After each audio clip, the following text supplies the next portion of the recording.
Le cautionnement obligatoire. Qui est concerné par le cautionnement? Si vous êtes régisseur titulaire ou régisseur intérimaire, vous êtes obligatoirement astreint à constituer un cautionnement, sauf lorsque les seuils de cautionnement obligatoires fixés par la réglementation en vigueur ne sont pas atteints. L'acte de création de la régie doit alors préciser que vous en êtes expressément dispensé. Si vous êtes mandataire suppléant pour un remplacement inférieur à 2 mois ou régisseur temporaire pour une durée d'exercice de la régie inférieure à 6 mois, au regard de la faible durée d'exercice de votre fonction, vous êtes dispensé de constituer un cautionnement. Si vous êtes régisseur temporaire avec une durée d'exercice de la régie supérieure à 6 mois, vous êtes astreint à constituer un cautionnement aux mêmes conditions que celles fixées pour un régisseur titulaire ou intérimaire. Qu'est-ce que le cautionnement?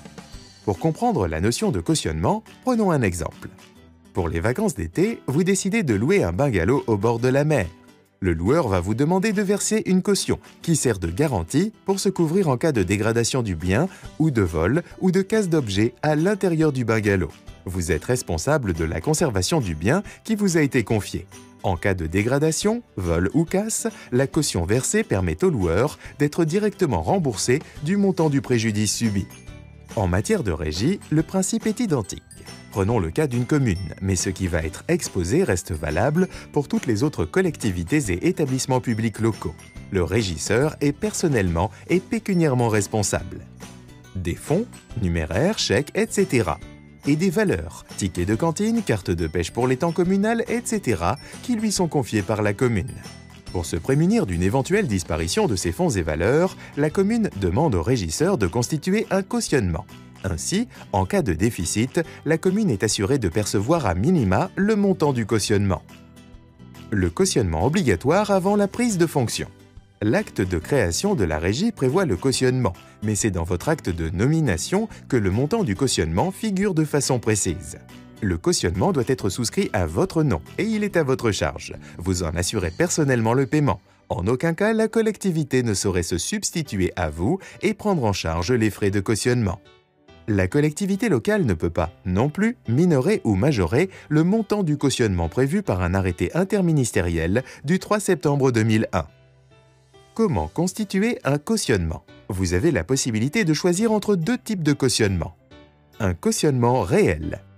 Il consiste en un dépôt en numéraire ou un dépôt de valeur, bon du Trésor, obligation assimilable du Trésor par exemple, auprès de la Caisse des dépôts et consignations, CDC. Un service, CDC, est ouvert auprès de la direction départementale ou régionale des finances publiques de votre département.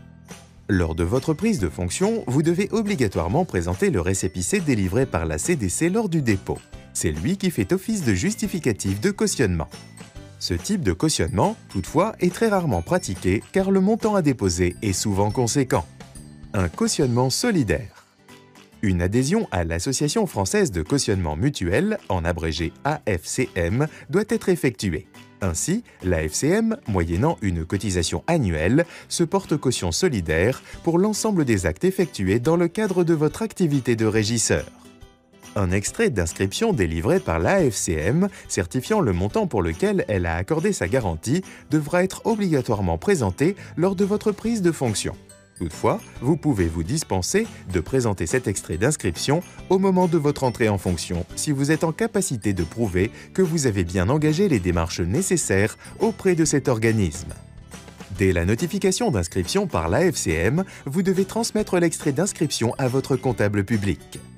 Si vous optez pour le cautionnement solidaire, vous avez obligation de fournir chaque année au comptable public la preuve de la réalisation de votre cautionnement établie sous forme d'attestation de paiement à jour de votre cotisation. La libération du cautionnement. Au moment de votre cessation de fonction, vous pouvez obtenir du comptable un certificat de libération définitive attestant que vous êtes quitte de vos obligations sous certaines conditions. Si vous étiez régisseur de recettes, vous devez avoir reversé au comptable public assignataire la totalité des recettes encaissées par vos soins ainsi que l'éventuel fonds de caisse. Vous ne devez pas, non plus, avoir été mis en DB. Si vous étiez régisseur d'avance, vous devez justifier de l'emploi de l'intégralité de l'avance mise à votre disposition et montrer que le comptable a admis l'ensemble de vos dépenses, c'est-à-dire que l'ensemble des justificatifs de dépenses correspondaient bien à l'objet de la régie. Vous ne devez pas, non plus, avoir été mis en DB. Si vous étiez régisseur d'avances et de recettes, vous devez avoir satisfait à l'ensemble des conditions précédentes. Le comptable a 6 mois pour vous transmettre ce certificat de libération définitive, qui doit être produit à l'organisme de cautionnement, AFCM ou à la CDC, selon le type de cautionnement souscrit, solidaire ou réel, pour obtenir libération des garanties ainsi constituées.